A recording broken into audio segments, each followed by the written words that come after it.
Members of the House, I welcome you to what is the third Grand Campus Tourney debate of the 177th session of the Literary and Scientific Society.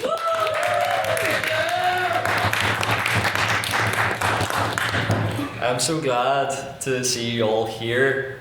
Just a reminder to anyone who doesn't know what we're all about at the Literary and Scientific Society, our mission statement is to promote the skills of debate and public speaking across the university and beyond, and I'm incredibly glad to be doing that with all you here tonight. It is great to have Lawyers Without Borders here, our friends, to speak on this motion, and that reminds me that another name for it could perhaps be Debaters Without Borders, because in the same way that Lawyers Without Borders are all about promoting accessibility for justice, we are all about promoting accessibility for public speaking, that no matter what background you're from, that you can come up and you can stand up at the podium and speak. And you'll notice on our wonderful term cards, we have all the great events where we give people opportunities to do that, and it says right at the top there, open to one and all, and that couldn't be more true, and that's why we're so happy to have you all here tonight. And as part of our mission statement and as part of the goals that we are going towards with our society, we have launched the Grand Campus Tourney, of which you're the third society to compete, and we are incredibly glad to welcome you to that, where you could take home the all-coveted Devaney Cup, but we'll find out tonight. Now, I'm sure a lot of you have questions about the society. I know for certain that whenever I was organising this wonderful event with Crystal, she had a lot of questions too. So to give you a taste of what our regular meetings are like at the Literific, I would invite you to take part in President's Questions. So this is your chance to ask me, the President, any question that you can possibly come up with. It can be as silly as you like, but of course there are two caveats. No questions about my politics, and of course no questions about my sex life, or lack thereof. So, do we have any President's Questions in the House tonight? Madam Vice President. What do you have for breakfast? Oh, so for breakfast, I knew you were doing a digital themed debate tonight, so I decided to go online to find out what I'd have for breakfast. So I went on this recipe site, and before it even came up, there's another tab that came up, and that inspired me to eat a cookie for breakfast. Now this cookie was not just any kind of cookie, it was a chocolate chip cookie which had about 8 bits in it, so of course I had it in one bite. Do we have any other...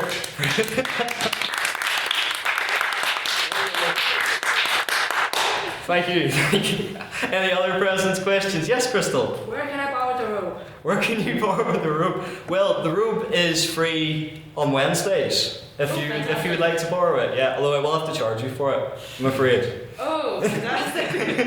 Any other President's Questions? Yes, Jonathan? What are your thoughts on the quote? The LNH will never be bound by agreements. As Noah Mullen Clark warned, it is understood only the language of countervailing force. I refuse to even acknowledge the LNH as an institution.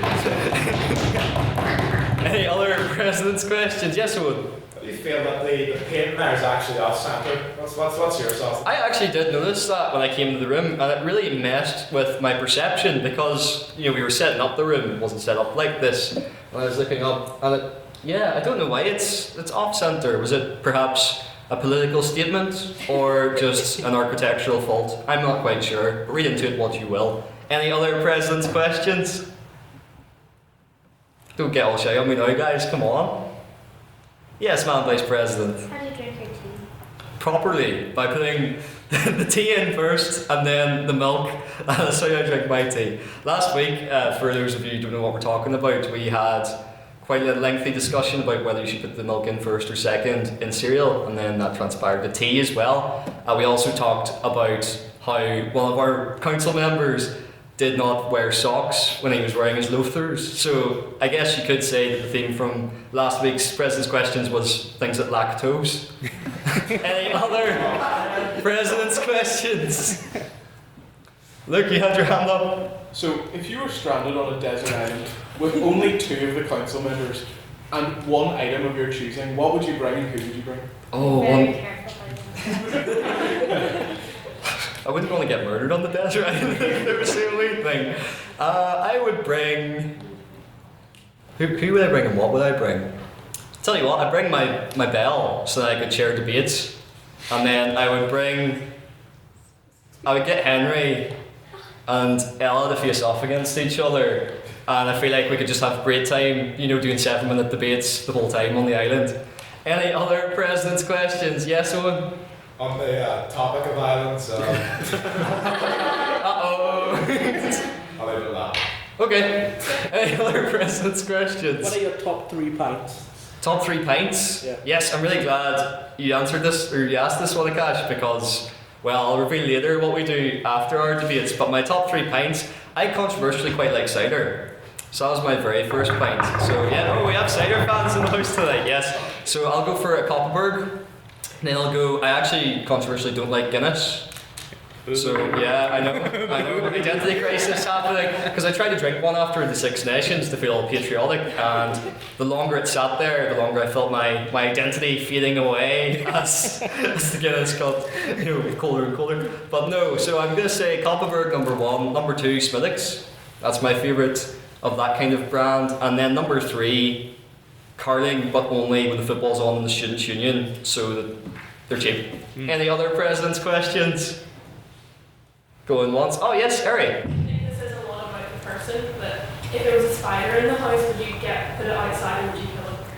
Oh, well, despite fervent lobbying from the 3 other flatmates I live with to kill the spider, I usually try to throw the spider over the wall. So there you go, that's very, you know, conscious of me for spiders. Any other president's questions? In that case, we shall move on to private members' business. So this is your chance as members of the House, and you're all members of the House tonight, to ask for everyone's opinion on anything you've seen in the news recently, anything of particular interest to you. So do we have any private members' business? Yes, Owen? All the topical, as if anyone's been on campus today knows, the Mitchell statue is gone. Yep. So is there any thoughts from any other members on the decapitation, if you will? Any thoughts on the Mitchell statue being removed recently? Yes, Luke? Honestly, too, right? The involvement of certain politicians within Queen's, I think, just degrades it as an academic institution. The fact that we have a person who barely visits this island as our Chancellor, when there are genuine academics who deserve that post, and we laud people who are, you know, frankly, nothing to us now. Like, their faces that we walk past every day. I walk past that and I'm like, he must have lectured here, surely. Oh no, he's just some senator representing, I don't know, Palantir, well, the earlier forms of Palantir, surely. Yes, I know why you're shushing me. But yeah, I just think that hopefully, although it was different pretenses that took away Mr. Mitchell, I do hope that we continue to strip sort of political influence from this institution.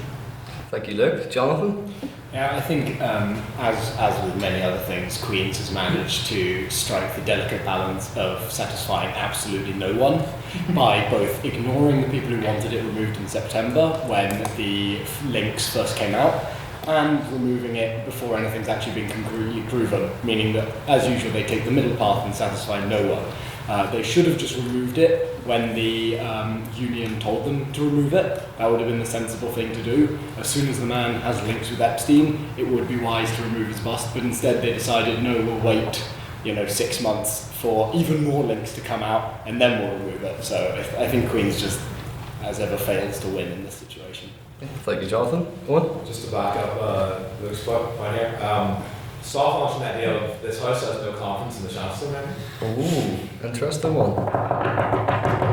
We have quite a bit of support for it, it seems. Yes, Al? Just to say, okay, there's a photo of me because before it got taken down, I sat on top of that head when I was very drunk one time. And I then because I don't know, the photo was posted on someone's Insta, and then I got an email from the Queen's telling me that I could get expelled from the university for sitting on top of it.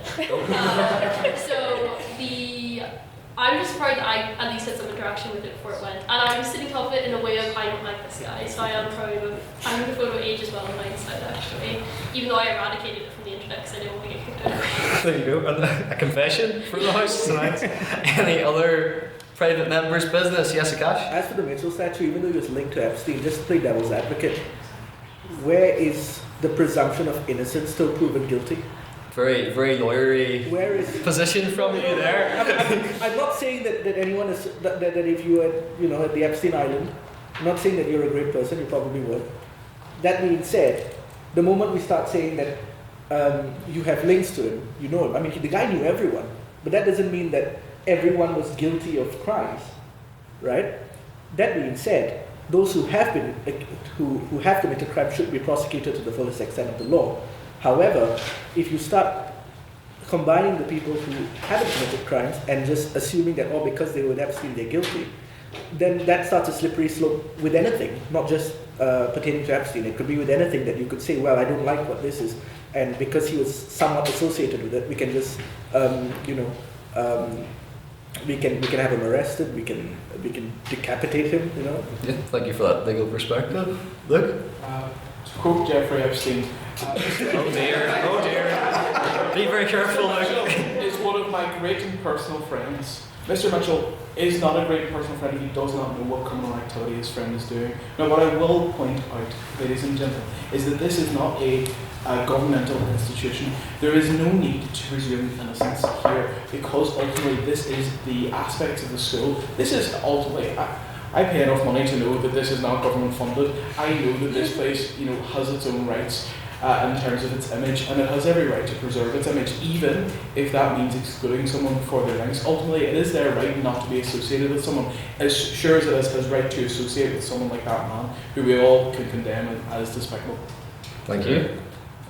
Yes, Madam Vice President. Could I request that we just move on from this? Do we have another piece of private members' business? Yes, Rosa? Slightly tangentially related, but if anybody's following, if anybody's following the Neil Gaiman allegations and saw his Instagram post, I'd love to hear thoughts on that. Because personally, for me, what really gets me is that he slandered absolutely every single journalist in the world except this one called Technopathology, which I think says a lot about him as a person.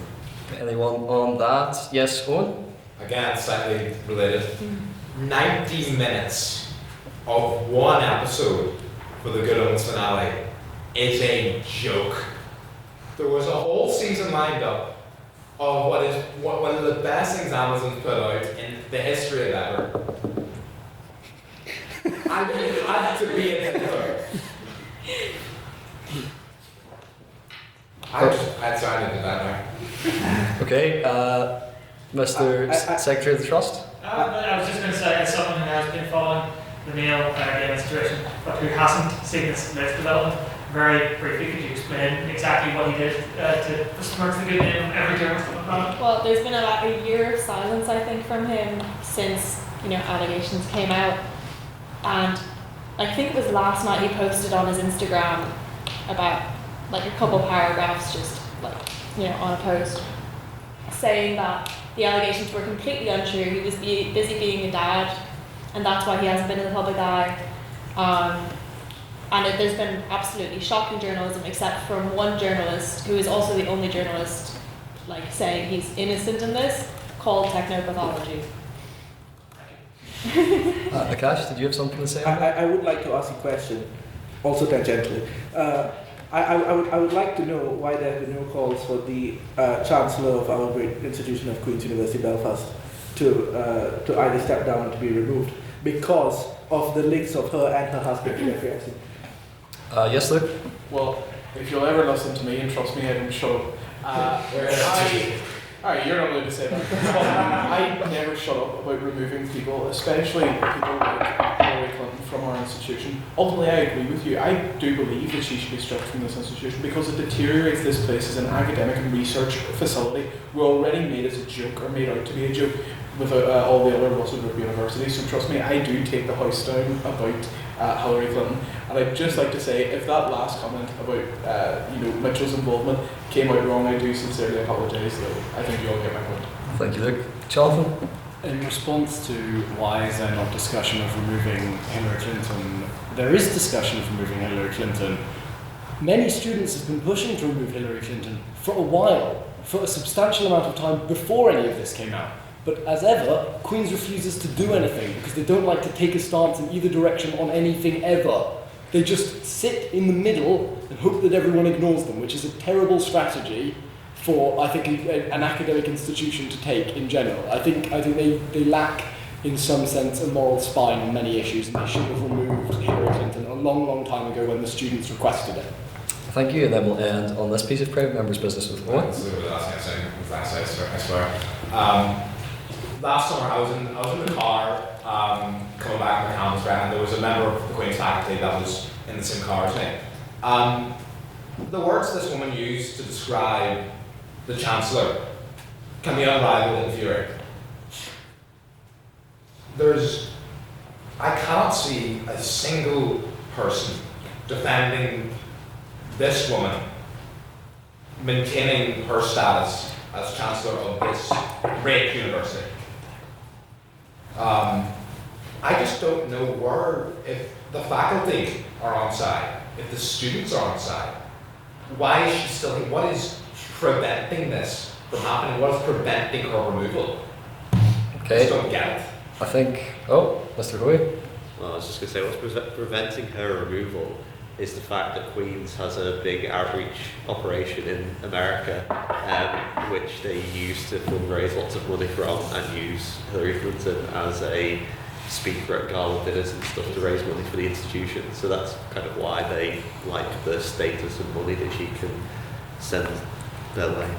I'll take Luke as the last point on this. I was actually going to move on to a cheerier subject. Oh yes, I was going to say, this is quite uncharacteristic of our private members' business. It did feel like I was at a Queen's University Belfast crisis meeting there at one stage, so yes, by all means, please do. I had a 30-minute argument with my flatmates, mostly one of them who's a medicine student who frankly would know better than me. We had an argument about the position of Jaffa cakes as either being biscuits or cakes. Now, I am of the opinion that they are biscuits because, in the lived experience, they are found where? In the biscuit aisle. They're not sitting with the cakes, they're not anywhere near them, they're in the biscuit aisle in the right place. But he said to me, well, look, for tax purposes, they are cakes. And I said, well, for tax purposes, Fox News, is not a news corporation, but I just want the House's view. Are they cakes or are they biscuits? There you go. Now, this brings us, look at all the hands going up now. This brings us to our more culinary section of private members' business, in which we've intensely debated milk and the mild saviour menus. This is very good. However, I would say in response to that, look, does that apply to biscuit tins as well? Yes, absolutely. Okay, so is sewing equipment biscuits? Well, hold on a second. How do I defend this? Right, what I mean is they're found near the biscuit cupboard. So biscuit tin, I can kind of assume, yes, there's a bit of play there, but ultimately, if you're using the biscuit tin for it being a biscuit tin and not a sewing tin, we're getting into an ontological argument here about what is a biscuit tin. But if it is a biscuit tin, it contains biscuits. If it is a sewing tin posing as a biscuit tin, or masquerading as a biscuit tin, then it will contain sewing equipment, but ultimately it is a biscuit tin if it has biscuits. Thank you for your important clarification on that. Colin? Well, I would say that Jaffa cakes go hard, so they go stale. Whereas biscuits go soggy whenever they go off out of date. So surely that makes them a cake. Do you know what I mean? Yeah, sure. Yeah, this private members' business, similar to last week, also has a dairy section, perhaps. Yes, Luke. I will never get over this betrayal. That's all I wanted to know. Yes, Jonathan. That's actually funny because that's the exact argument used in the 1991 VAT tax tribunal, which decided that the Jaffa cake is a cake. So the Jaffa cake is a cake. Fox News is not a news site; it's an entertainment site. That's just the fact. And my ship, which I've gradually been replacing the planks on over time, is the same ship as it always was. Thank you. Thank you. Yes, Akaash? I would like to say that this is a matter of great importance to our society. Of course. Only the most pressing issues. And I would like to say this. The consistency of a Jaffa cake, if the main cake was not enough, would suggest that it is a cake. Considering it has an iced exterior and a soft cake-like interior, whereas a cookie or a biscuit would have the consistency of a biscuit. So that is what I would like to say. And clearly, as the tribunal, as stated by my good friend on my right, states, Jaffa cakes are cakes. And I would like to end this quite frankly unnecessary discussion. Okay, very interesting. Yes, John. So, are Jaffa cakes biscuits or cakes? This is an immortal, long-standing debate, and I just want to say two things can be true at once. Consider our Lord Jesus Christ, who is both Lord and divine. I just want to everyone think on that. I think you perfectly encapsulated the vibe of private members with that I one. think it's quite blasphemous that you've compared Jaffa cakes to our Lord and Savior Jesus Christ. They taste divine. I'm sure there's bound to be one church out there that for communion uses Jaffa cakes instead of bread. There's bound to be. Yes, Connor. On the topic of the texture argument, could you make the same argument about a cheesecake, which is soft with a hard base, in the same way a custard cream would be a hard biscuit base with a soft interior? Well, cheesecakes are generally accepted by the wider society to be cake, whereas Jaffa cakes have always been cakes. I mean, interesting. Yes, Ryan. Well, I was just going to make a point that I think Luke will appreciate. So, in the same way that the Alliance Party doesn't as either unionist or nationalist, why can't a Jaffa cake be neither? Why does it have to put it into this false binary choice? Here. Interesting, yeah. It's very progressive. Yes, Luke. Where to begin? I can't believe the heresy that's been thrown about in this place. To begin with the texture argument, listen, I am a very fat man, and I have had my fair share of cookies in my time, and I have had some cookies that are more soft and icing, probably diabetes inducing. I don't know why I fucking avoided it, but it's fine. Ultimately, I can see cookies that are very soft and have a lot of icing on them. Ultimately, the texture argument doesn't work, because if you make a cake that's too thick or too sort of crumbly, is it a cookie now? Is that what we're saying? Is the decider between biscuit and cake the texture? And if so, if I burn my wonderful chocolate fudge cake that I will inevitably make at some point, does it become a chocolate fudge cake cookie instead? You know what's funny, Luke? After all the debates you've spoke on, you've never swore. And yet, the Jaffa cake has brought out the passion in you, my friend. I love it. Yes, Jonathan. In the interest of playing both sides, so I always come out on top. Yes, Queens. My ship is actually brand new. Fox News is a news site, and I've just found an advert from 1928 that says something new in biscuits. However, I will preface this by saying this 1928 advert is full of M dashes, so I think ChatGPT probably generated. Yes, Owen. Just to back up Luke's original point there, what is considered cake for taxation does not mean anything, because down south, Subway bread is considered cake because of sugar content. And on your point now, Jaffa cakes and the Alliance Party in Northern Ireland should never ever be on the same level in the same sentence. One of them is clearly superior in all aspects. I didn't know you were such a big Alliance supporter. Yes, do we have one down there? I consider myself a bit of an expert on this topic because I have worked in Dunn's for 2.5 years, and I have worked in the biscuit section. And however, they did recently come out with some Jaffa cake spring rolls, which are kept in aisle 2, the cake section. So it can be both, okay? Interesting.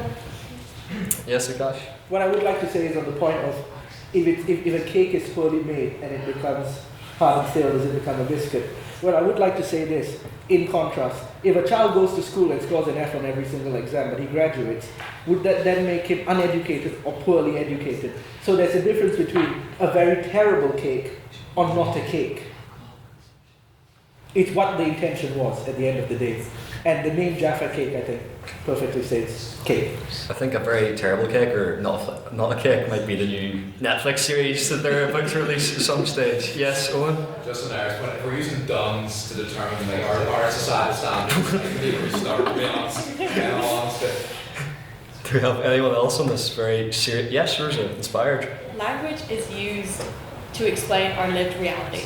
And in my lived reality, whether or not it fits the legal definition of a cake or a biscuit, a Jaffa cake would be eaten as a biscuit with my tea, not as a cake at a children's birthday party. Yes, Mr. Secretary of the Trust. I'm sorry, was the implication there that in in civilized society, we can only eat cake at children's birthday parties. It was an example of a case in which cake would be eaten because I cannot picture a cake that I would not eat at a children's birthday party except for maybe those that contain alcohol. So on that point, I don't think that a Jaffa cake is a cake. We're coming back to the tiramisu argument here with the alcoholic cakes. Yes. Just carrying on from cakes. It's my, no, she's 14. It's my 14-year-old sister's birthday soon, and she's decided that she wants a Jaffa cake birthday cake. No, this is what I'm thinking. But this is actually, it's basically just a Jaffa cake but bigger because it's like sponge, jelly, and chocolate. But this cake is a cake. No one's going to say it's a biscuit, but if you got a cookie and made it bigger, it's still a cookie. So it's still a biscuit. That's quite an interesting point. I think that circles back to your point, Akaash, because, you know, for instance, there's a lot of misnomers out there. Like a guinea pig is not a pig, and calling caterpillar is, of course, not a living caterpillar. And Becker's surname is Noble. So, you can't always trust the name. Yes, did we have another point over here? I was going to say, I feel like a flavor might be the matter something. Well, yes, actually, now you've brought back that point on. Let's circle back to the debate. Now, usually we would have minutes read at this stage, and the minutes are very entertaining and funny, but those will be read on Thursday, so I would encourage you all to come along on Thursday to hear what we chatted about at the last debate. However, to fill this section, I would like to invite our collaborator, Crystal, to talk about Lawyers Without Borders. Thank you, Crystal. Hello everyone, my name is Crystal, and honestly thank you Daniel so much for accepting our collaboration. That is an incredibly tough act to follow, so hopefully my robe or coat looks the same. But anyway, so Lawyers Without Borders, we promote a pro bono cause, which basically means we offer free legal advice for public services, but the thing is we're being constrained, obviously, because we're students. So the only way that we can really promote the cause is by social events and academic events. So this far, I was part of the reviving team on last year. I was on last year's committee as a secretary. So we were reviving, I'm not as well spoken unfortunately, so we were basically reviving the society. We hosted a few collaborations with Doctors Without Borders as well on a pub quiz. It was majorly successful, and we have made a really good start this year, I would think. I would really like, actually just yesterday we concluded an interview with a really famous human rights lawyer, Mr. Richard Harvey. He is incredibly impressive, and it was such an incredible experience being able to do this within my presidential tenure. I would love to thank all the members that we have garnered so far. I think we have around 170, I believe. So basically, I like to give my thanks on every single one of you and those who actually showed up tonight. My big loves. But anyways, I basically freeze up a lot in stressful situations. I was not informed that I had to do this until literally arriving into the Canada room just now. But thank you so much for bearing with me, and I really hope to see you in our social events. Thank you so much. Thank you very much for that, Crystal, and can I just reiterate how proud we are to be collaborating with you guys tonight. So that brings us on to the debate section itself. So just to go over the rules, first of all we will have our debate, and following the debate we will have questions from the audience. The debates consist of 7-minute speeches from the proposition and the opposition. In the first minute of your speech and the last minute of your speech is protected time, which means the 5 minutes in between is unprotected time as signified by our bell. Thank you, Madam Vice President. This means for those 5 minutes, you're open to POIs, or points of information. This is where members on the other side of the debate, or indeed members of the House, may want to challenge your points in real time. And to do this, they'll raise their hands and shout on that point of information, or POI. It is then up to the speaker to use their own discretion as to whether they accept or reject the POI. And we also have a rule about swearing. Madam Vice President? Yes, do not swear in your speech or when asking questions, or as Luke did as well before, it's House Law report. If you swear in your speech, I will find you, and you will owe the House Law report. I don't know you guys, but I will find you somehow. I will show up at your door looking for the law report. I am scary. That's why Daniel doesn't want to be on an island with me. This is true. But yes, so don't swear.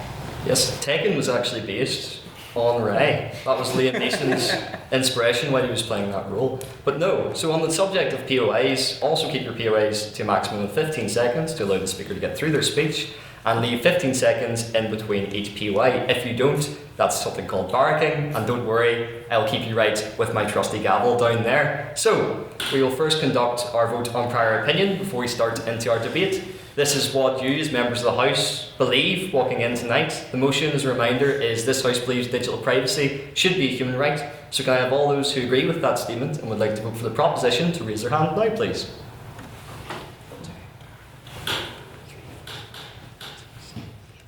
Eight? Yes? And can I have all those who would like to vote for the opposition on the vote in prior opinion, who disagree with that statement, to raise their hands now? Oh, Saffron. Yes, 6. And finally, can I have all those who would like to abstain on the motion to raise their hands now, please? One for Hoy, one for me. Yes. So that's 3. And we also have Henry and Beth, so we'll count that as 5. Okay. Yes. Thank you very much. Madam Vice President, can I have the results from the vote on prior opinion, please? Yes, with 8 for the proposition, 6 for the opposition, and 5 abstentions, the opposition takes the vote.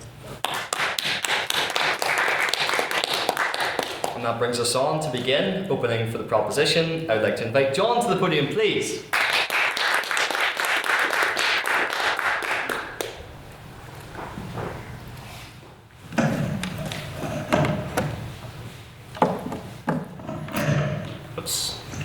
Alright, so the aim of human rights is to guarantee specific rights and freedoms and prohibit unfair and harmful practices.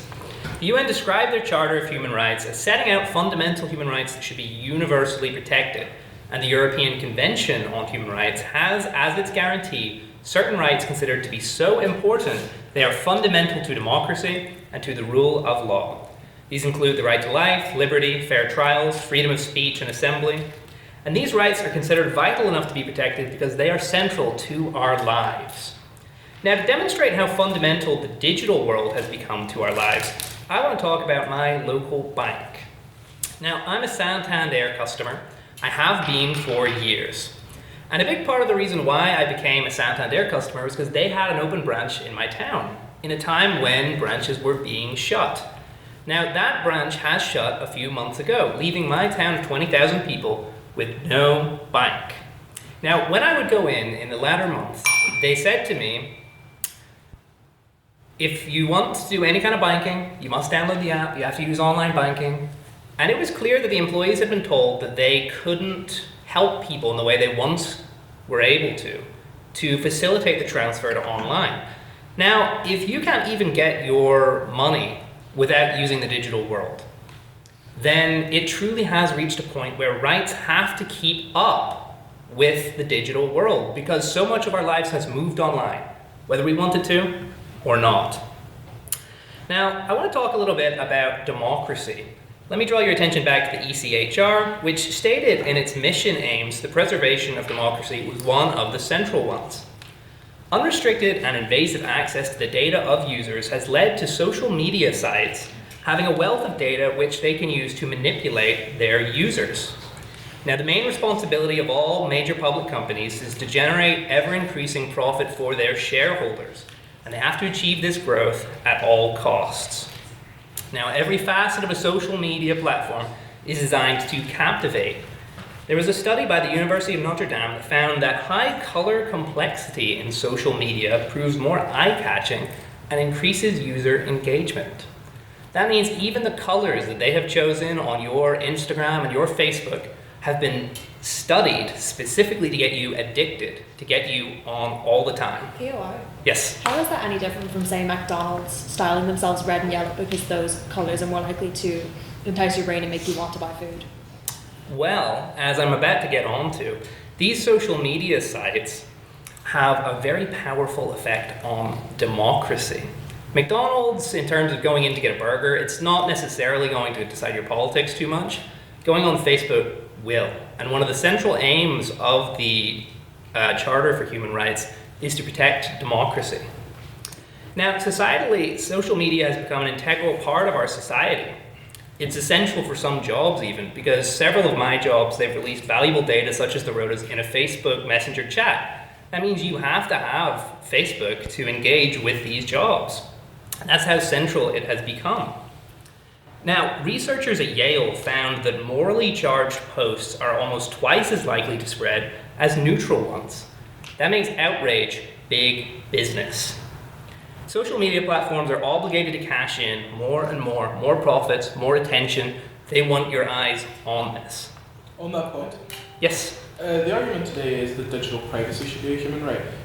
Not that digital influence should be excluded. Those are surely two separate things. We should maybe protect our data, certainly not influence. No. You see, it's your data that is going into these social media sites that are allowing them to create these algorithms that push this news onto your feed. They're allowed to take every little thing you do and customize your feed around that to increase retention. With a digital right to privacy, they would not have such freedom to use your data to push their agenda. Now, much has been written about the increased polarization in our society. These rage-bait articles of dubious quality are widely proliferated across social media because it's what gets clicks. These companies are selling your information, they're creating outrage with it, and if you had a right to digital privacy, that would be a shield to prevent them from exploiting your data for such dubious purposes. Yep. Whenever you sign up to these apps, you accept their cookies, which say you're literally giving them permission to personalize your ads and personalize your experience. Yes. And create algorithms on you, just one of your So there are limitations that the right to privacy would put on how much they can do this. Think about your television beforehand.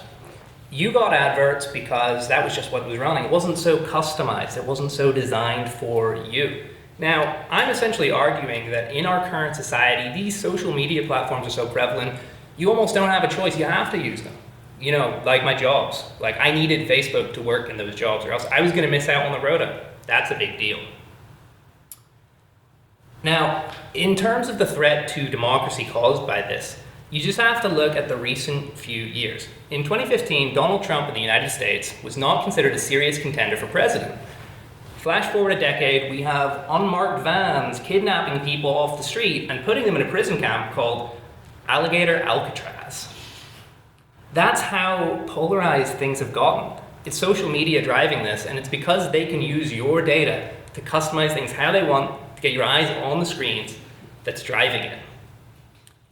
A step in the right direction for undoing some of this polarization will be to restrict their ability to do this. Now finally, one last thing I want to end on to do with social media. I don't know if you guys have Grok. You've been on X, the former Twitter. Now, Twitter described itself as the new public square. Grok has a feature where you can ask Grok, make that person naked.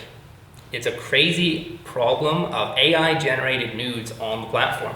If it's the public square, and I come in, I'm like, hello, good to see you, and you say, Grok, make him naked. That's like you telling a big burly man to tear my clothes off right then and there. That's wrong, that needs to be stopped, and a digital right to privacy is one of the most foundational things we can do to stop it. Thank you for your time, everybody.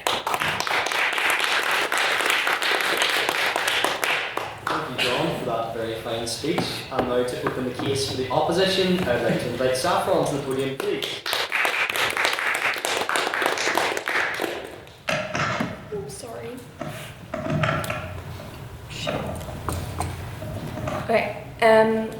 So the Equality and Human Rights Commission defined human rights as the basic rights and freedoms that belong to every person in the world from birth until death. Sorry.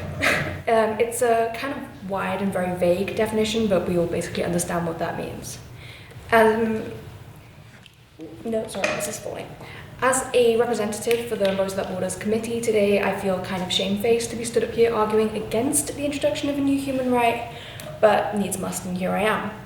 What I'm going to try to argue is that whilst digital privacy is obviously very important, it shouldn't be framed as a human right. To begin with, we have to look at what human rights actually are, and the Human Rights Handbook identifies 3 criteria for something to be a human right: inherent to all human beings by virtue of their humanity, inalienable, and equally applicable. The premise is that of universality. It has to apply to everyone. It's easy to see examples of these criteria, in practice, with the most obvious example being if we look under the Universal Declaration of Human Rights, the right to life as identified by Article 3. It seems obvious to say that everyone has a life and therefore has a right to it, but that's basically what a human right is. The right is inherent to one's humanity, absolute and equally applicable to everyone. Even on a scale closer to home, we can see this under Article 10 of the European Convention of Human Rights, the right to freedom of expression. Everyone has thoughts and opinions, and therefore everyone has an admittedly qualified right to express them. So if we can see these clear definitions of what a human right is, can we argue that digital privacy fits under this definition? I refer to the criteria again: inherent, inalienable, and applicable. I think it's fair to say that digital privacy as a human right stumbles at the first hurdle. Is digital privacy something inherent to us all? To even have the issue of digital privacy, we must first have digital access. Although around 6 billion people globally have internet access, making up about 73% of the total global population, this is not something that is fundamentally accessible to all. Crucially, it is not something that is inherent to our humanity. I can see the argument that might be raised about, internet access today is fundamental to human life.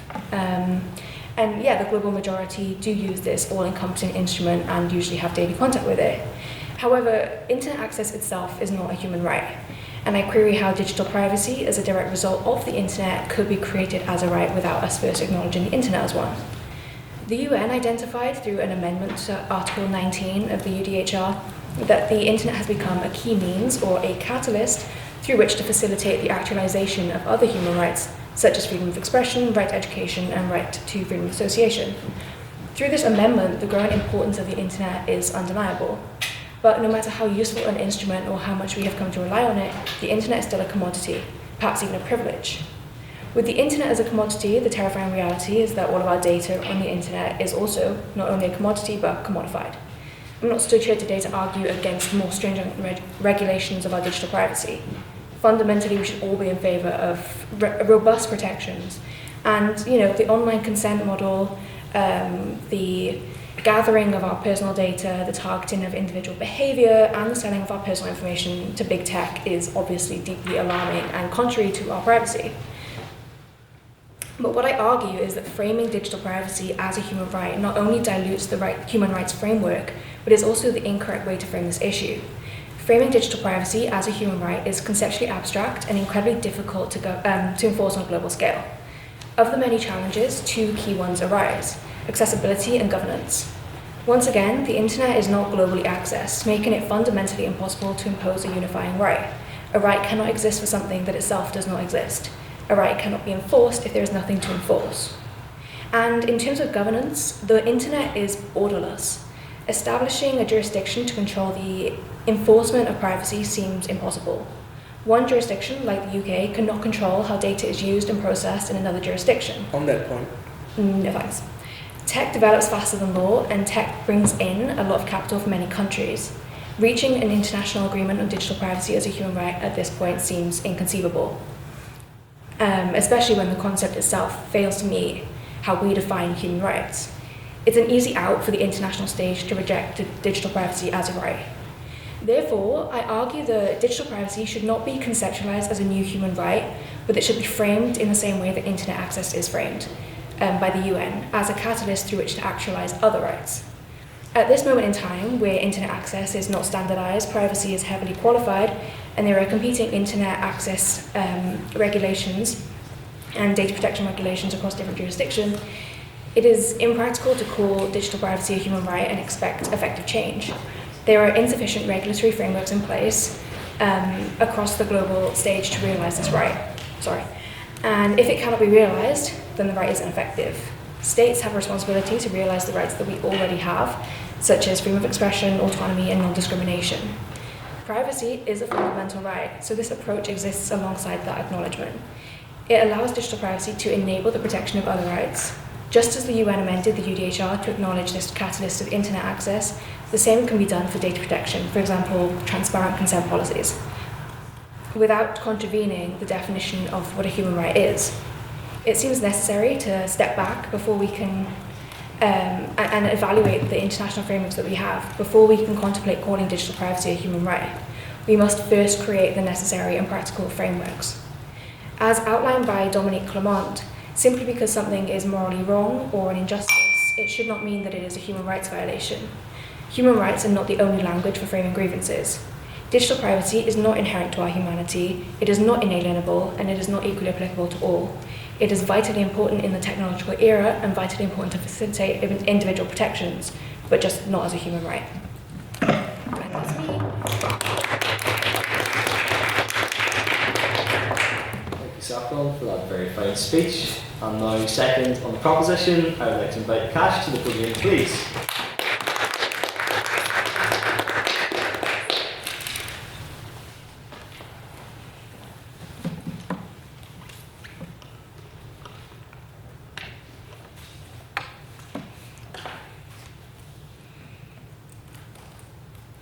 Good evening, everyone.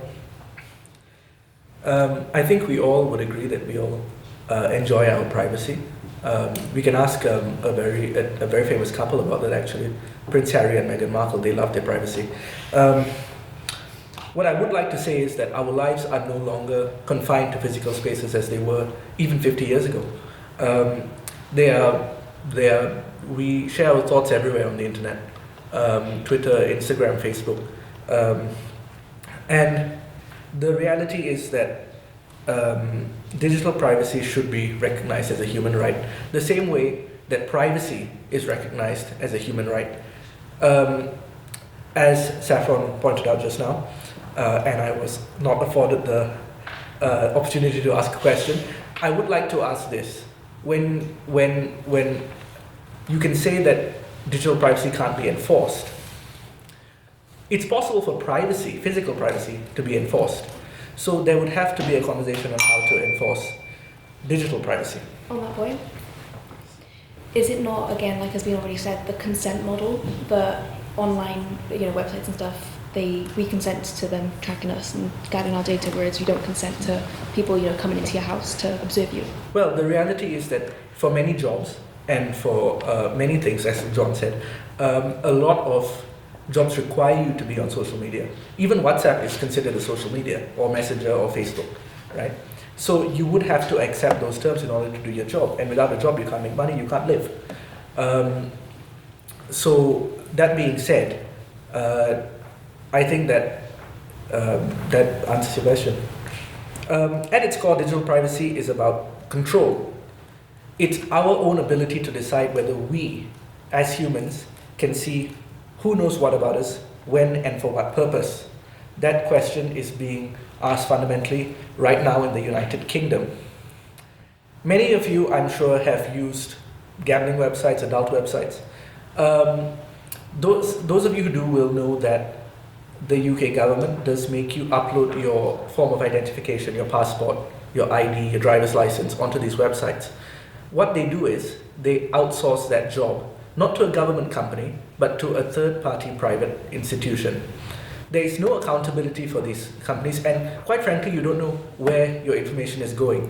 These companies not only are liable to be hacked, but a lot of them also sell your information to data brokers. These data brokers then sell them to social media companies, politicians, advertisers, right? How many of you, put your hand up, how many of you have searched for something on Google, and you open Instagram, and on your Instagram advertisements is an advert for something you were just searching for? Put your hand up. That is exactly how that happens. They collect your data, they sell it. They sell it to these advertisers, and that's the most benign of all the companies they sell it to. Next are the politicians. As you said, Donald Trump in 2015 was a nobody in the political world. Nobody thought that he would be president. People were laughing at him. How do you think Donald Trump became known as the populist president, and how he became elected without having a prior career in politics? He got elected because he gained access to this information. He gained access to your data. He knows what you think. Right? And that is not just exclusive to Donald Trump. That goes to any politician in any country who wants to do something. They get your data and yes. So if this is any politician everywhere, or is this debate, as you're framing it, not just this House bans electioneering? And if so, how is that compatible with a true democracy in the modern day? We're not talking about electioneering, but let me ask you something on your point about true democracy. Politicians with your information will say things that appeal to you. That is not necessarily what they will do or what they think. So is it really democratic for them to lie to you during an election to get your vote. Moving on. Without digital privacy, people tend to self-censor online, right? We've seen this in the United Kingdom. Police come knocking on your door because you've said something nasty on WhatsApp or Facebook or something. Why does that not curtail not only your freedom of privacy, but your freedom of speech? When individuals know that they are constantly monitored by their government, corporations, or like I said, other third parties, they change the way they behave. They do not speak their mind. They're less likely to share controversial opinions or explore sensitive ideas, or in countries where certain freedoms, yes? Certainly if the police are coming knocking at your door for something you said online, it's incriminating. Sorry? Surely if the police are coming knocking on your door for something you said online, it's incriminating. What do you mean by incriminating? It's incriminating. No, but what do you mean by? It's something that could get you jailed if the police are coming knocking at your door for. No, but the question is then, if it's not something fundamentally illegal, like has happened many times in the United Kingdom, it's just because you don't like what someone said and someone finds it mean. Well, doesn't that curtail not only freedom of speech but freedom of privacy? Now, widespread surveillance technologies. Many of you would know that. Not many of you know the case of Edward Snowden and the NSA.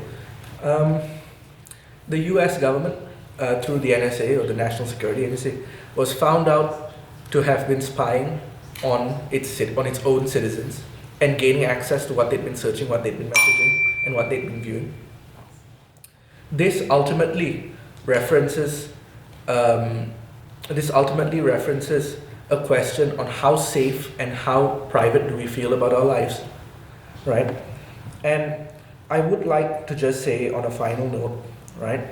Many people, especially in the opposition, would say that people give up their privacy online and cannot demand protection. But consent is illusory. It isn't necessarily an opaque or a very hardline thing. If you want to be part of the world in this day and age, you have to be on social media. It is take it or leave it, right?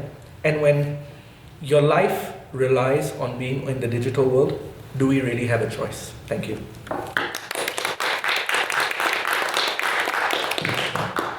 Thank you, Akaash, for that very fine speech. I'm going to invite second from the opposition, Rosa, to the podium, please.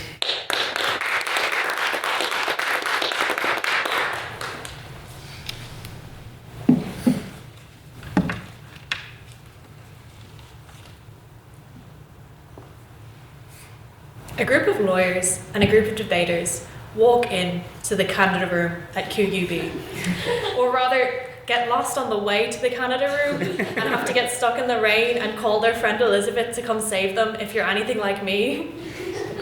It sounds like the start to a bad joke.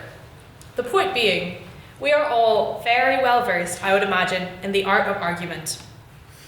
I'm sure you'll agree there are some glaring arguments against swearing in digital privacy as a human right. For example, how would it even be implemented? Must we ask everyone in the background of every photo we take if they consent, as would be their right, to being posted on the internet? Will Google no longer be allowed to save your watch history on YouTube to recommend you videos in the name of human rights? And as second speaker touched on, does he and the other props care enough to reject the cookies on every single websites that you guys visit? Go ahead. Cameras and the right to privacy both existed before the internet, so I don't understand the first point about how you have to ask people for permission to take photos where they're in the background. In my mind, that would be a core element of digital privacy if you don't want to be posted on the internet. And isn't that why Facebook has that I'm in this photo and I don't like it button? But making it a human right would make it even more serious, and as a violation of a human right, I'm sure everybody can agree, is no small thing. As Saffron outlined, Does it truly deserve the same prestige as a fundamental human right? Along with food and liberty, really, if I don't want to be spoken about online? Frankly, this proposal is nothing short of ridiculous.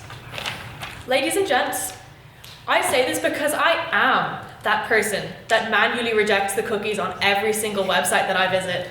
I have my Google activity turned off. I have no YouTube history and no recommended videos for me.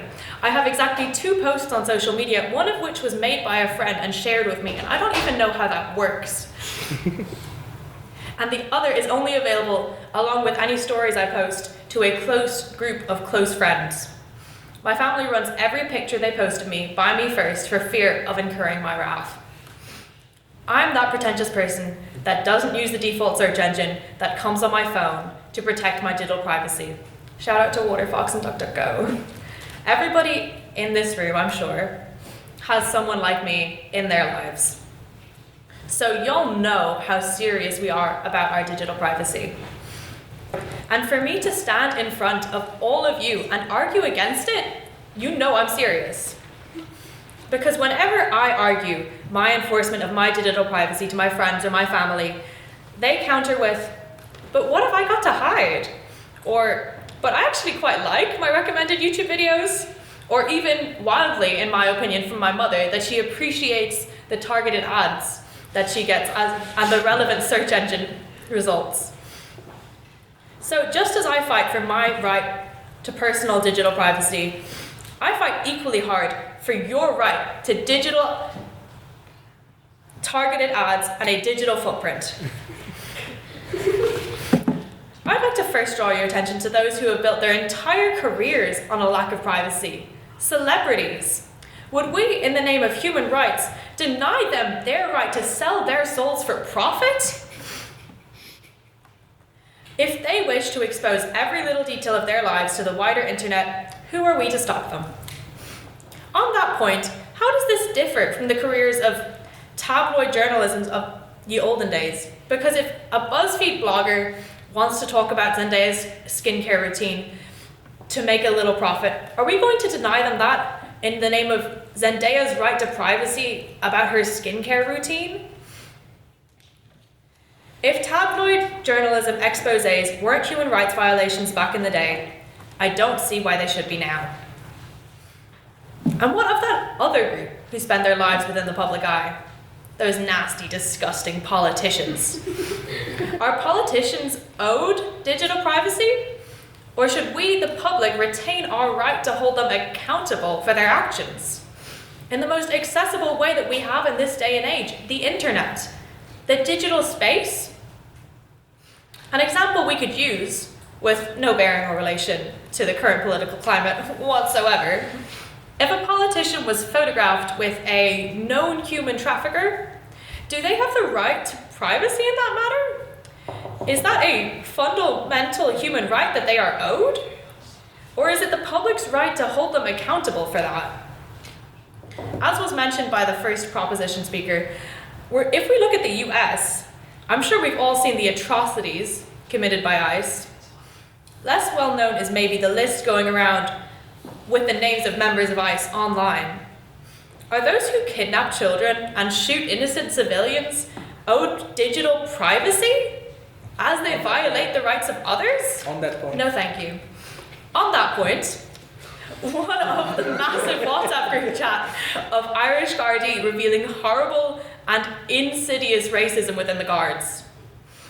Should that not have been revealed to the public in the name of their digital privacy? If I am assaulted on my way home, do I not have the right to film the man that assaults me and post it online in the name of his right to digital privacy? Or am I able to expose him? Do Palestinians in Gaza not have the right to film and expose the atrocities committed to them in the name of the digital privacy of those committing the atrocities? If we carve in stone digital privacy as a human right, we are sacrificing our rights to control our own digital footprint, to hold those in the public eye accountable. And finally, we are undermining all the other rights on that list. So I am proud to oppose. Thank you.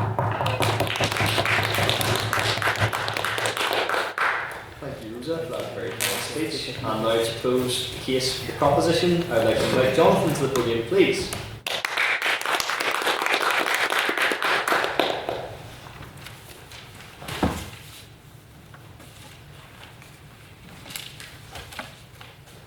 This is a very dissatisfying podium. Hang on. Sorry. It's actually very.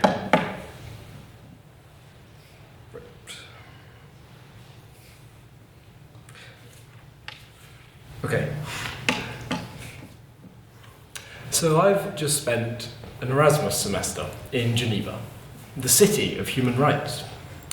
And walking from the train station down to the lake was a big lit up sign.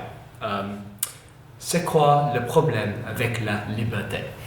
Now, for people like me who don't actually speak French and just sort of pretend to, they helpfully put the translation right below. What the hell is the problem with freedom? Hell wasn't in the French, they just decided to put that in the English. Thing is, I've actually counted.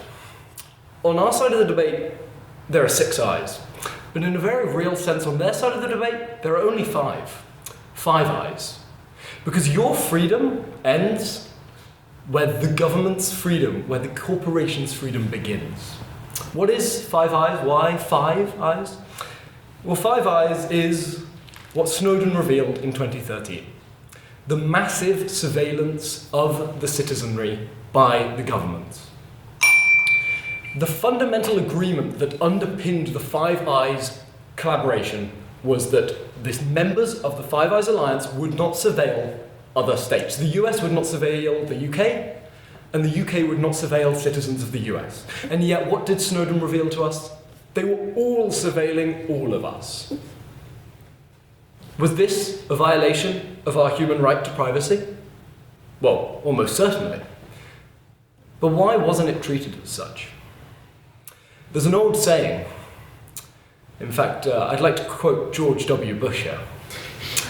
There's a saying down in Tennessee. I know it's in Texas, probably in Tennessee. Fool me once? Fool me once, shame on you. Fool me, you can't get fooled again. But they want you to be fooled again. They want us to sign away our right to digital privacy. Because, frankly, whether they like it or not, the internet has become something very different to the real world. The way privacy interfaces in the digital realm is fundamentally different to the way privacy acts in the real world. We know this. I can walk down the street, and if a man from Tesco's follows me down the street and goes into every shop with me, and every time I pay goes, oh, how much you paying? Oh, I like those. Yes, no, I'd buy those too. If this happens, I rightly get to turn around and be like, I'm sorry, you're stalking me. Would you please go away? But online, we just expect this to happen. And sure, we can opt out of cookies. Does that really stop us from being tracked? In most cases, no. Because notice how it says opt out of non-essential cookies. They still take certain cookies. They still create a profile. Yes, please.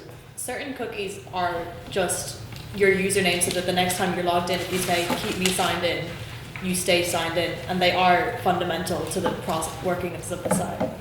Yeah, I'm not denying this. But it doesn't mean that they're still surveilling you. It doesn't mean that they're still collecting data on you, even when you opt out of cookies. This is how it works. Even when you are opted out of cookies, even when you try not to engage, they still collect data on you. They can collect data on you without you even consenting, because they can collect data through other parties. Our first speaker on the opposition brings us the case of what if someone doesn't have access to the internet? I'm sorry to say, if you don't have access to the internet, that does not mean the internet does not have access to you. That does not mean information about you is not on the internet. That does not mean you don't need a right to digital privacy. So then why isn't the current right to privacy enough? Why isn't the arbitrary interference with privacy, family, home, or correspondence enough to protect us? Because clearly the way that this is viewed online is fundamentally different. The things that companies feel able and feel like allowed to get away with are fundamentally different. There are good points from the opposition, but I think these miss the fundamental point of a right to privacy. Yes, jurisdiction differences mean that this won't be enforced everywhere. No human rights are accurately enforced everywhere. No jurisdiction has, not every jurisdiction has adopted every human right. We know this. Human right violations happen. But that doesn't mean that human rights don't matter.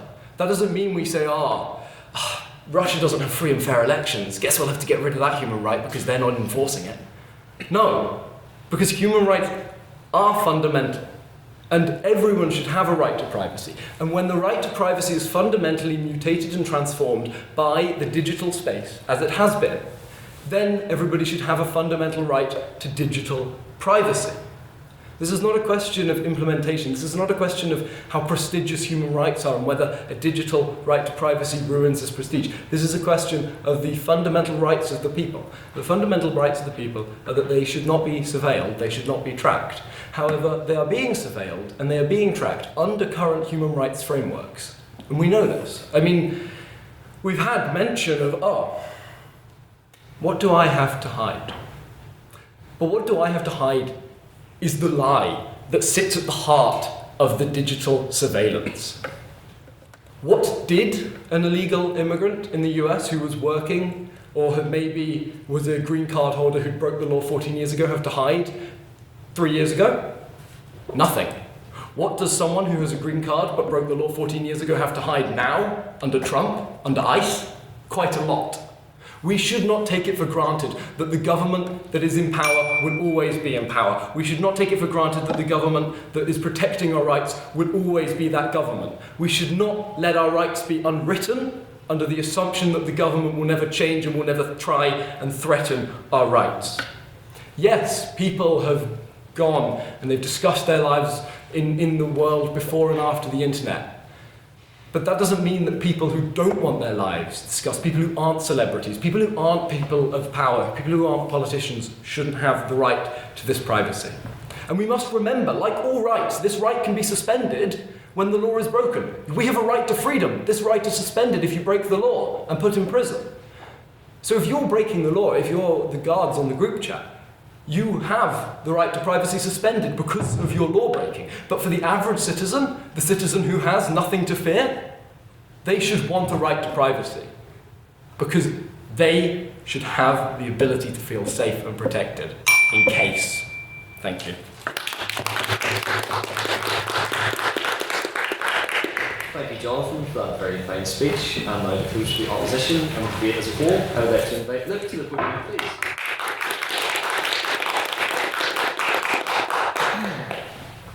Well, this is not a nice podium. It's terrible. I went for a bit of a different approach here, so bear with me. Mr. President, members of the opposition, proposition, and members of the floor, on this day we gather to bury a farce.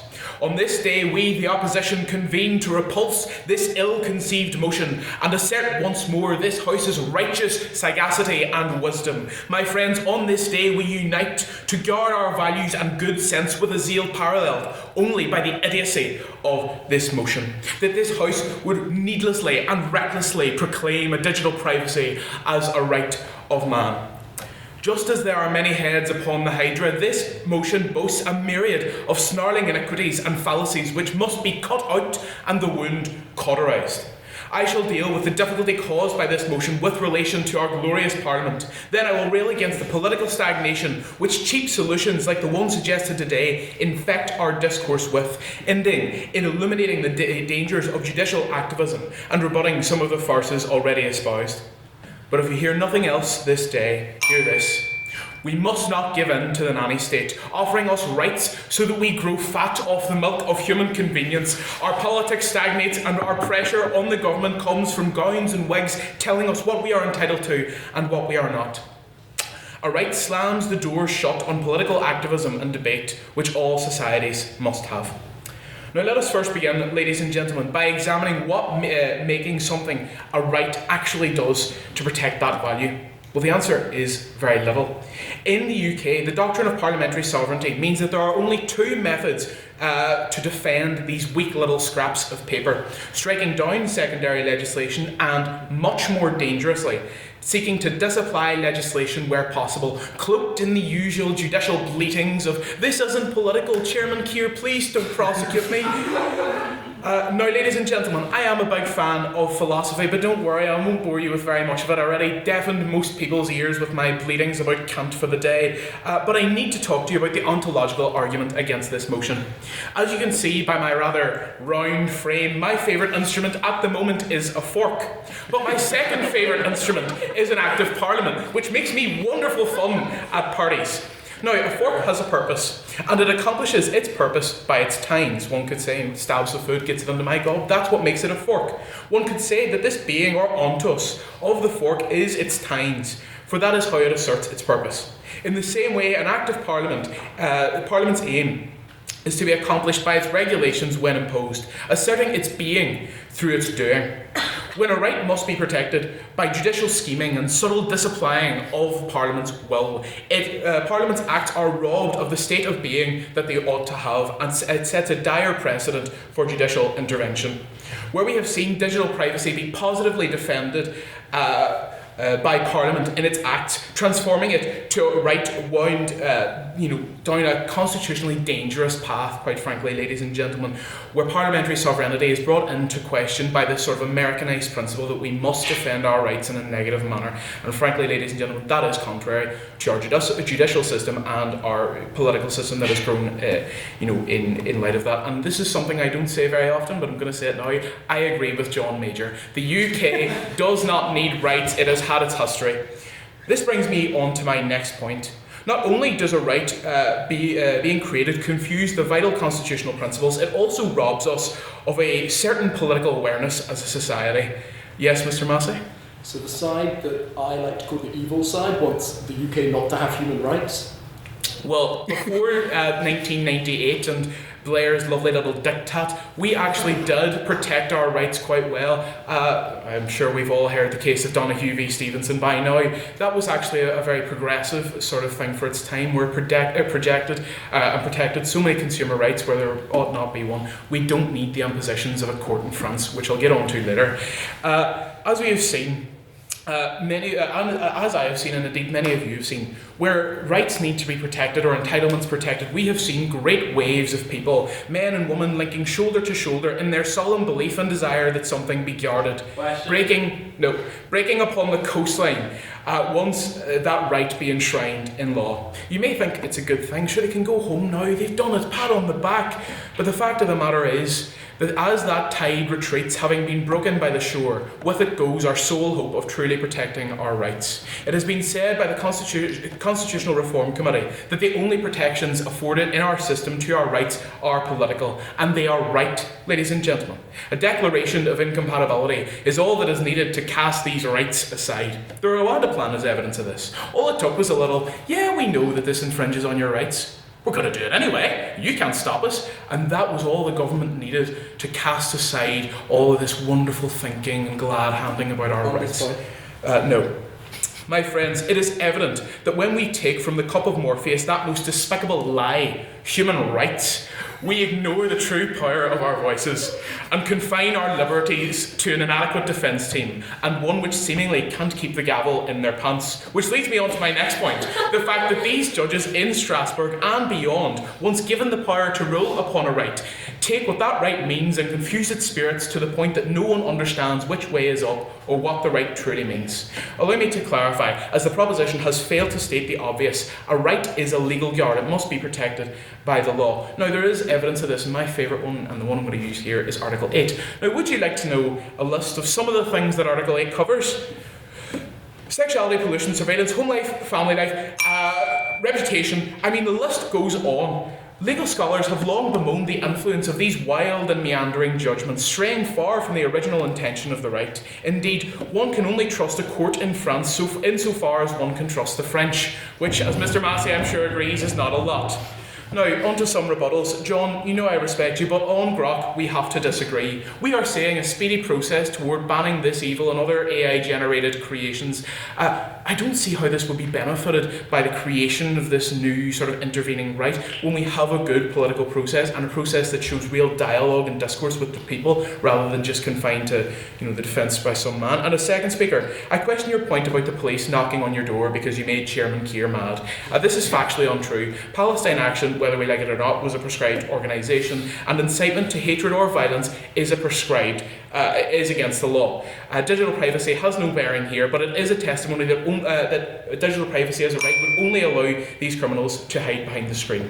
In conclusion, the telltale heart of this motion is exposed. It pulses not with goodness, but with a malignant lethargy. For the good of our nation, for our peers, for our children, and a life without the involvement of a French court, it is our duty to reject this.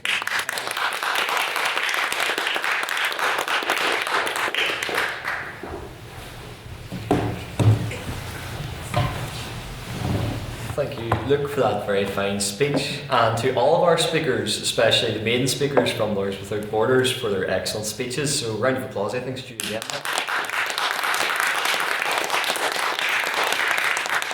And now it is time for our questions section of the debate. So, this is where you, as members of the House, can raise questions to the proposition and the opposition. Perhaps something you would like them to expand upon from their speeches, or an area that you think wasn't covered during the debate. So, do we have any questions for the proposition, first of all? Yes, Owen? Yeah, just a few points for second prop. Politicians do lie and distort the truth all the time on the doorstep, and canvassers, people involved in politics generally. Ben and I didn't really change much. Also, your points on government spying are somehow framed as being something different to just general marketing. At the end of the day, these are just two organisations that are collecting data, and the image presented in the Online Safety Act being somehow as controlled, when, to be fair, it is much needed protections for children online.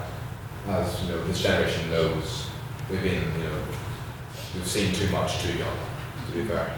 So I'm just wondering if you could expand on a few of those points. Well, I would say that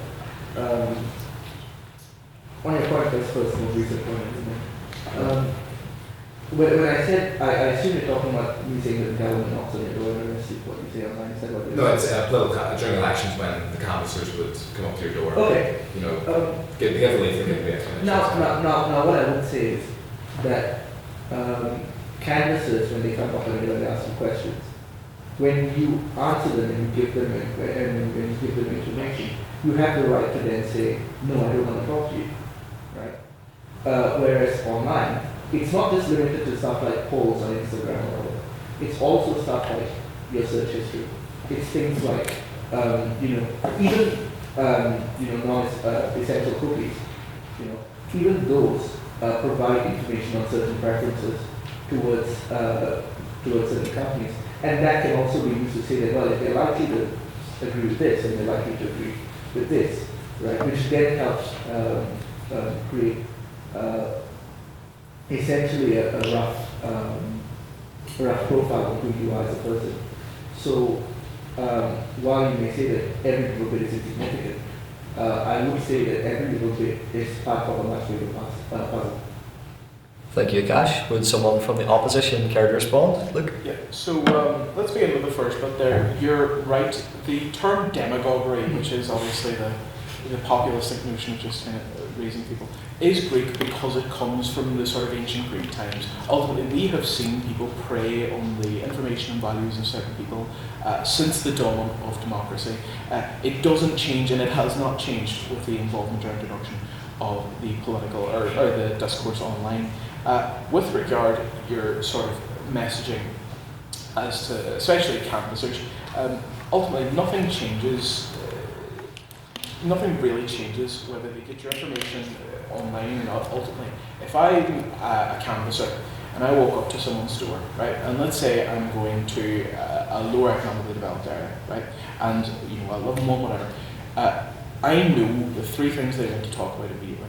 Ultimately, I could get that from the internet, or I could get it from looking at their house, or I could do it in whatever way. Frankly, it does not stop me accruing knowledge about them without their consent. For example, gossip. I have an absolute fiend for gossip. Does that mean that, all of a sudden, are we supposed to impose, if we're opposing this carte blanche, nobody's allowed to know anything about you? Am I supposed to have some sort of governmental issued tape over my mouth? Am I to stop from gossiping? Ultimately, we all know certain things about certain people. Preventing companies from, frankly, gathering their information which you signed up for when you accepted the cookies is a complete farce, because it denies companies what we would value as a human right. They like gossip, so do we, frankly. Their gossip's just a bit more in detail. Thank you for that, Luke. Do we have a question for the opposition?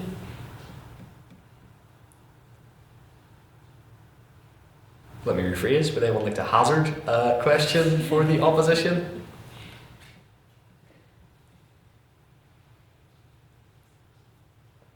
Go on, anyone. Can we ask questions? Go for it, in this one circumstance. I'd like to ask Luke a question. Earlier in your speech, when I tried to ask you a question and you shut me down. Each speaker, by the way, is not there today. But I would like to ask a question. You sort of alluded to the point that because a lot of governments disregard certain human rights, that therefore they're sort of unnecessary. What I would like to ask the question is that human rights are not just meant to be a matter of law. They're also meant to be a matter of where we are as a society, right? So the reason why we can condemn what's happening in Gaza, or whether you can condemn what's happening in Ukraine or in the United States, is because we have a framework of human rights. So I would like to ask the question: do you think that just because something is not exactly followed, but it's not right, do you think that therefore it's just unnecessary to have it? Would someone from the opposition care to respond? Okay. Well, yeah, no, that's fair. But okay, we'll begin with this idea of human rights. First of all, human rights ultimately, I understand what you're saying, that it reflects the cultural zeitgeist, but ultimately, and certainly in the way in which a human right is being framed during this debate, it is a legal matter, and it is almost entirely a legal matter because we have a moral human right. We all have a moral sort of state of being up here, and we do impose it on the world. That's something that's been going on since Aristotle. We don't need a scrap of paper to tell us what is right and what's wrong. The pressure that we're seeing exercised right now on X for the despicable use of grok is evidence that we have within our cultural zeitgeist a hatred of people, intruding on people needlessly. My position with regard to human rights is not necessarily that they are wrong, it is more that they are legally indefensible because they do nothing. When we look at, especially, I gave you the example of the Rwanda one, it only takes one government paper or one minister to stand up and say, we do not care about your rights. Ultimately, when we leave people to essentially fend for themselves, quite frankly, which is what a right does, a right entrusts my securities and my liberties and yours into the hands of some white-haired old man sitting on a bench thinking, oh, I look fancy in this robe. Frankly, I would rather it be fully fielded in the sort of discourse in the forum of men, where we can all have our say, we can all discuss, which is my main problem with human rights, is that it strips the inherent morality out of the conversation. Because as soon as someone says, well, it's against the law, it's against the law, isn't it? That strips the entire morality out of it, and we just kind of go, oh well, the courts will deal with that, the courts will shut it down. We should take more of an active role in defending what we view as inherent rights. The principle of human rights as defined in this debate has been essentially the principle, not a moral. Thank you, Luke. Would someone from the proposition care to respond? I think Luke takes a very domestic view of things. We have to remember human rights. The vast majority of the human rights agreements we have, the ones that the domestic human rights laws are based off of, are international agreements. And so yes, the British government can turn around and be like, we're going to violate human rights and send people to Rwanda, or we're going to try and pull out of the ECHR. But the other countries of Europe, the countries of the United Nations, when human rights are violated, then come to the General Assembly or come to the ECHR and say that is a violation of human rights and we are condemning it. And that is a powerful thing. Denmark has repeatedly tried to get a very similar plan to the Rwanda plan put in place. However, repeatedly it has not been able to because because it follows the ECHR and because the other ECHR member states hold it to account and it cannot face the international pressure. And yes, governments completely violate human rights, but what happens when the system works well, which it sometimes does, when these governments lose power, these people are taken to The Hague and they're told, you violated human rights, and justice is served on an international scale. And so to reduce human rights to a domestic conversation misses the global context of human rights and the power of human rights, which is states being able to hold other states to account by invoking a shared system of human rights rather than relying on individual states' morality, which is subjective between the countries. Thank you, Jonathan. And finally, we'll take an abstaining question. So, for those of you who don't know, this is a question put evenly to both the proposition and the opposition. Don't worry if you start your question with, well, this applies more to the opposition or this applies more to the proposition. You'll swiftly find out that that is not an abstaining question because I have a gavel in my hand and pretty good aim. So, do we have any abstaining questions? Yes, Elizabeth? I understand this is going to be a particularly variable question, but I ask that the speakers hypothesise that, say, this motion passes not only in this House, but let's say internationally, and this is legislated, what does the future look like? Interesting. Would someone from the proposition like to begin? Yeah, all right. So if you look at the way that rights are enforced at the minute, there's courts like the European Court of Human Rights, for example, where you can bring your case there and have it heard. So if this were to pass, it would be another string in the bow of potential justice, with a great example being Grog, for example, right? So let's say you have a picture on Twitter from 2018, you smile with your friend, somebody says, Grog, make that person naked. Well, now you have another way that you can get back at Elon Musk for implementing that software. You can bring it to a human rights court and they will hopefully not be on his side in that one. And that's how it would be implemented. Thank you, John. Would someone from the opposition care to respond? Yeah, so considering, as was spoken by the third speaker, on that privacy is already a human right, I don't think we'd actually see all that much change because the European courts have already put in, GDPR, there's already rules in which actually you can't access Healthline in the EU, which I don't know if UK people will be aware of this, on account of if you decline their cookies, they're like, oh, well, we don't actually have a version of us that's available in the EU because in the EU you have a right to decline cookies in this way. So you already have that right to deny your data is processed in that way. And I think that saying that digital privacy instead of just privacy is a right wouldn't change all that much in the way that the courts are already handling privacy in the digital age. I think it'll still be slow. I think it would still be behind the times in the capabilities of the businesses that are running these violations of our privacy, but I think that they would still do their best to ensure that our privacy is heard. And honestly, it would not change.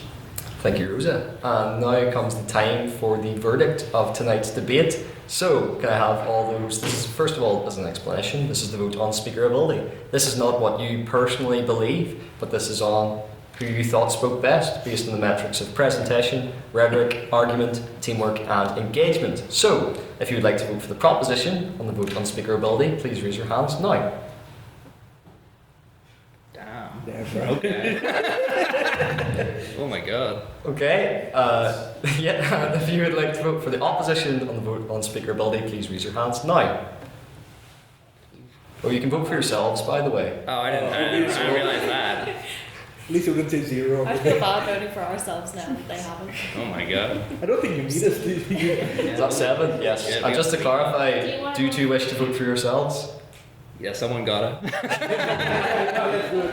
Yeah. Okay, so that's 2 for the proposition, that's 7 for the opposition. And finally, can I have all those who'd like to abstain on the vote on speakerability to please raise their hands now? Rosa, you didn't vote? I did not.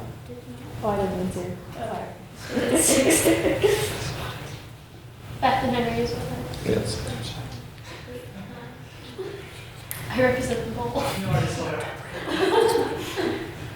Madam Vice President, can I have the results from the vote on speakerability, please? Yes, Massey voted as well. For the proposition, there were 2 votes. On the opposition, 6. And abstentions, there were 10. So the motion falls. Or motion, I don't know what it is. Yeah, the motion falls, yeah. I'm so sorry to hold you guys, I won't be long. But basically I've written down anything because I have an unseemly habit, as you have all witnessed, that I tend to freeze up in conditions such as this. So it has been incredibly enlightening to have heard so many outspoken talents on such an important motion. My favorite being the heated discussion on the Jaffa cakes. All the debates I personally witnessed are all in Mandarin, and what I think is a very complicated sequence. So it has been incredibly educational to see how mindsets, culture, and values differ, although every single one of them undoubtedly holds its own weight. And I thank you for all bearing with us, especially with the storm last week and showed up today. Everyone deserves an applause for themselves. And for Lures Without Borders, I would also like to highlight a few excellent opportunities for our events. So in a few weeks' time, we will be hosting a human rights moot. The deadline to sign up would be on this Friday, hosted by our own Saffron. And for a second debate, we are actually hosting a national debate with Lawyers Without Borders across the UK. It would be on a national stage, although it is online, so it would be an incredible opportunity for all of our talented debaters on the floor tonight. And for more information on this, you may extract them from our social media, drop us an email, or trace me down the streets, but preferably not this one. And honestly, in my awkward haste and to my detriment, I apologize, as I don't think I have shown enough appreciation to the Literarific Society, especially for so graciously accepting our proposal and handling so many logistics in our stead. Lawyers Without Borders is incredibly appreciative and honored of this collaboration with such a prestigious society. And so once again, me and my society would like to extend our greatest gratitude to you again. Thank you so much for showing up tonight. You guys have a great night. Yes, congratulations again to all of our speakers. Now, this event, we are very proud to be hosting it in collaboration with Lawyers Without Borders. And I would like to take this as an opportunity and this event as an extension to an invitation, an open invitation to all the great debates, events and socials that we have coming up. You'll notice that we have turn cards scattered throughout the room. I would very much encourage you all to take one and see all the exciting things that we have, but just to give a brief overview of what we have coming up. So first of all, we have our debate on the 5th of February, that is this Thursday. This house would reinstate the QB Irish language signage. Now, if the private members business showed anything, I think we all have a vested interest in Queen's University Belfast. That'll sure be a very interesting debate. We also have an exciting lit talk with Blue Lights creator Declan Lawn, so make sure to get yourselves along to that. And also, if you want to refine your debating skills, Madam Vice President has been taking notes of all your speeches, so if you'd like to get feedback from her. And also, I'd like to recommend that you come along to our recurring BP sparring sessions. John, you were at the BP sparring session yesterday. Did you enjoy it? Yeah, it was a lot of fun. There you go, a glowing review from John. So yes, please join us for that and so much more by taking this lovely term card and of course scanning the QR code too to become a part of our Literarific community, of which we'd very much like to see you there. Akaash mentioned earlier about my 3 favourite pints, and this is where we get to the exciting part where I tell you that we don't just meet up and then all go our separate ways after our debate. We are very much a social society too. So if you'd like to join myself and other members of the house in coming to Lavery's, you're very much welcome, where you can see me drink all 3 of my favourite pints. There you go, that's a guarantee for tonight, and perhaps you'd like some too. But yes, you're very much welcome to join us at Lavery's. So to end, as is tradition, if I could have all of our speakers to the front, council to stay behind to set up, and I'll see the rest of you at Lavery's. Meeting adjourned.